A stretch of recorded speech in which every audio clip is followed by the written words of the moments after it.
In fact, his son at the Hill, upon leaving for the European theater during World War II, our son found it fascinating to be in the same rooms shared by former students of such significance. Upon parent weekend, my husband and I observed this school's traditional classrooms, including a chemistry lab that looked like it was out of the turn of the century, and I mean the 1900th century. We found the Hill invested their education dollars in educators and not buildings, unlike we are witnessing with this decision you are about to make. I also want to remark on the fact that you taxpayers may not know this, but this school board removed $600,000 from the science budget for next year. As a family member of one who endured what it takes to receive a coveted letter of assurance to a military academy, I want to see future McDowell students have every opportunity to compete at top levels for one of these appointments or any other science-related future that they desire.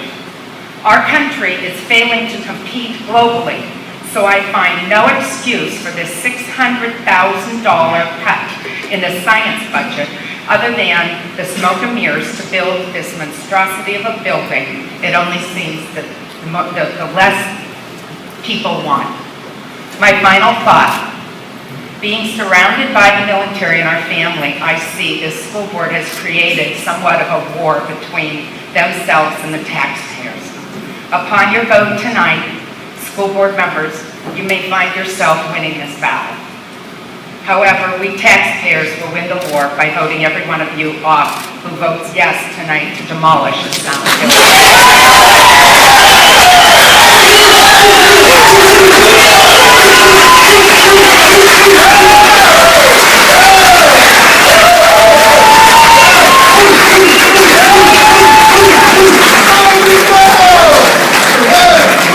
With years of history for absolutely no valid reason, or combine two schools into a megastructure, putting our kids' safety in jeopardy. Tonight you will choose whether or not to terminate all further work with an architect, saving the taxpayers $6 million in architect fees alone, or to hire local contractors to bid on renovations to both the existing senior and junior high schools while focusing on safety, education, updated technology with the millions in savings. Tonight you will choose if you will end the idea of your own VOTEC school, saving $5 million in the cost of construction, and let the Erie County VOTEC do the job that they are equipped to do. Or you will strap the taxpayers with millions in ongoing costs.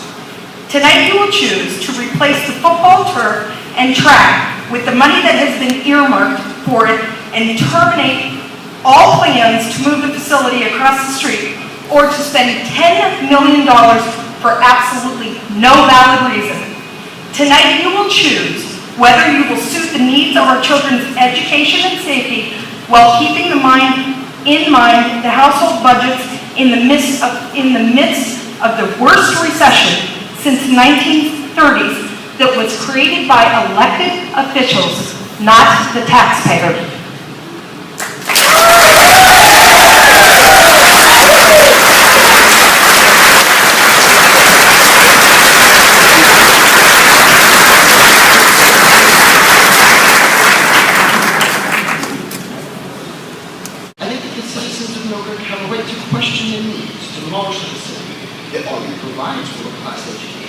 And how it is to provide such an education.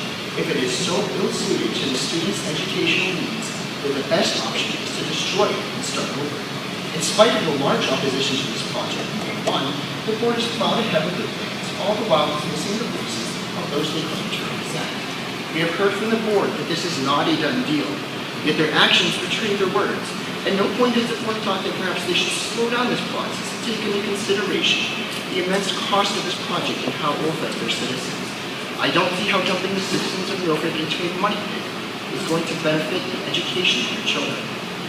Furthermore, as a class of 2000 graduate, I have to wonder whether the renovations done to the high school prior to my attendance were a waste of money, or whether the fancy state class investment in Emerson Field is worth it. I also have to wonder if the district chooses to make such a move in the middle of a recession as well as how they can justify spending an amount of money on one school that exceeds the budget for the entire district. Certainly no secret. Can afford to renovate and maintain buildings much older than McDowell and not spend $100 million doing it. The Erie School District did in fact build a new high school not too long ago, but there's no dispute that they actually needed it. Why these board members want to waste taxpayer money on something not needed is beyond me. In closing, I urge the members of this board to put the needs of its citizens, as stated to the board by the citizens themselves, above the edible complex needs of their collective evil. Community. Mrs. Mary Ray, I appreciate our online correspondence and your interactions with the No New McDowell organization. The Millcreek School Board communicates ineffectively. I've encountered difficulties learning details about any of the proposed McDowell projects. However, I will focus my attention on the proposal to build a new mega school. Aside from the Why McDowell, Why Now propaganda video, I have not found any significant data regarding this project. In fact, even the video left me with many unanswered questions. For instance, why is one of your top 7 justifications for this project the crowd? I believe your assessment of what constitutes critical need is critically flawed. Of course, the board probably has research to counter my claims, and that's fine. Despite all the arguments you have heard from the public, I'm aware that some board members will vote based on the trustee model of representation. That is, that the public is generally uneducated and doesn't know what's good for it. You'll claim that you have to make a tough call based on your better judgment. Unfortunately, I do not follow that model. I firmly believe in the delegate model of representation that the Board of Education should act as a conduit for the public's interest. So I offer a compromise. The public will inform you of our needs and concerns, and you will provide us with additional research and your humble conclusions. After all, this is a big deal. To quote an online comment by Board Member Mary Ray, "This decision is heart-wrenching, as I have an incredibly complex pluses and minuses list." You are absolutely right, Mrs. Ray, and thank you. So share more of your information with the public and continue to debate this issue. Together we can create an even brighter future for Millcreek students. Thank you.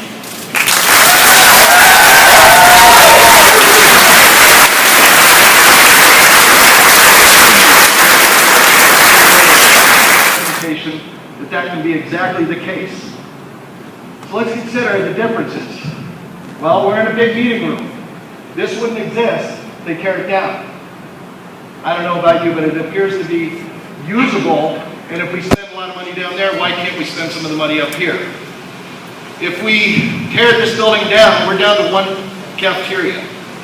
It was said that each lunch period would have 600 to 800. Did you know that 600 to 800 students having cafeteria time at the same time without expanding MIHS's cafeteria? I don't know about you, but discipline seems like a big problem. They're talking about being late for class. Are you going to serve 600 to 800 meals within, what, a half hour? Right now we have 2 cafeterias. I say let's keep that. If we tear this down, we will have 2 gyms down there according to the plans, unless we want to spend an additional $2.5 million to build a 3rd gym. If we keep this building, we already have 3 gyms. We can use that $2.5 million for a number of things. Better labs, better equipment. What we need to do can be expensed on that $2.5 million just about. We have a field. We have $1 million said put away to resurface the track, resurface the field. Let's do that. We don't need to move it. The biggest game that we ever played all year will never be played there again because it's a charity game between us and Prep. That will be at the stadium. We don't need 5,500 seats. The bottom line is, unless both architectural firms change their design, this whole structure is built on pods. They said this is the acceptable way that we're teaching our kids. The one gave an example of his 1st grader being with a 5th grader, like that was a great thing. But that was very developmental on the point of pods. Pods are elementary school designs. They are not for secondary and high school. Try and find it anywhere. Very similar to the Great Depression. The federal government bailed out banks, car companies, stock market businesses, and we were still on the rebound. Those who forget the past are condemned to repeat it. Having said that, I've owned property in Millcreek and paid taxes for 35 years. I'm worried about our future. I'm personally tired of hearing for the kids. And if we show any type of opposition, we are treated like child abusers. What about elder abuse? Senior citizens are tired of steady rise in their taxes over the decades. Being a member of McDowell, I've talked to a lot of people, some young, some old, while circulating a petition to try to get the issue put on the ballot in November. One lady and her husband have owned 5 acres for 60 years. First they bought the land, then built a house. What happened? I mean, where you guys been? Anyway, did you read the, who's stealing my sign? But anyway, there was a good article in the paper Friday. And it says, as I recall, when the McDowell issue first came up, it was a matter of renovation versus replacement, according to school superintendent Michael Gold. To renovate the building would run between 15 and 20 million. Whatever happened to those original estimates? I'm overwhelmed by how much I've discovered. But I do want to thank the board. I want to thank Mr. Kramer, Mr. Conrad, Dr. Ray, for our wonderful sparring sessions on No to McDowell. They've been enlightening, they've been fun, and somewhere there's a compromise. The thing that I want to bring up briefly, and I know my time is limited, is the fact that this all began, Dr. Ray, well before you were here. 2004 is when it started. Mr. Rankin, Ms. Williams, began with Project 720. It all started back then, and a lot of this took full motion in 2007, 2008, and was pretty much solidified by 2010, prior to Mr. Winchell's resignation. Dr. Ray, I hope that you can catch up and understand what a lot of these people are speaking of tonight. There are many issues at McDowell. There are many issues in Millcreek at the moment. And the things that need to be fixed aren't necessarily hallways or corridors, but if we could take the time to look at the PIAA suspension, the current lawsuit at the tune of $1 million, the drug lockdowns at the school, the bored students who aren't being challenged in the classroom, and the frustrated teachers who are trying to gather the kids' attention. A lot of the teachers have spoken, some have held back. But everybody has a voice, everybody has a concern, as we all do this evening. The goal is to find a compromise. Maybe it's time to take care of some of these issues first before we expand. The intermediate was built for a reason, to keep a large school in Millcreek, but allow it to operate. The top 10 schools in Pennsylvania have an average of 1,300 students. The top 10. We can do that, and we will. Thank you. Not have to tear everything down and start all over again in such a tenuous economy. If we cannot provide a state-of-the-art college prep level of education in these buildings, if we truly have that piece of crap that was referred to earlier that we can't polish up, then I have to ask you some questions. First, exactly how long have we been providing substandard education? I ask because these buildings didn't get this bad overnight. Second, if we are indeed providing substandard education, why does our published educational objective start off by touting the state-of-the-art education being provided in the Millcreek Township School District? Third, how do we keep getting students accepted into some of the finest colleges and universities with so many scholarships if our educational facility is so poor? Fourth, granted, our facilities are in need of serious repairs, but how are we expected to believe that we cannot provide quality education? I am firmly convinced that it is folly to undertake a debt of this size to cover a project of this scope without a published plan for payback. It's no longer enough to be assured by the government officials that, quote, we have it all figured out, end quote.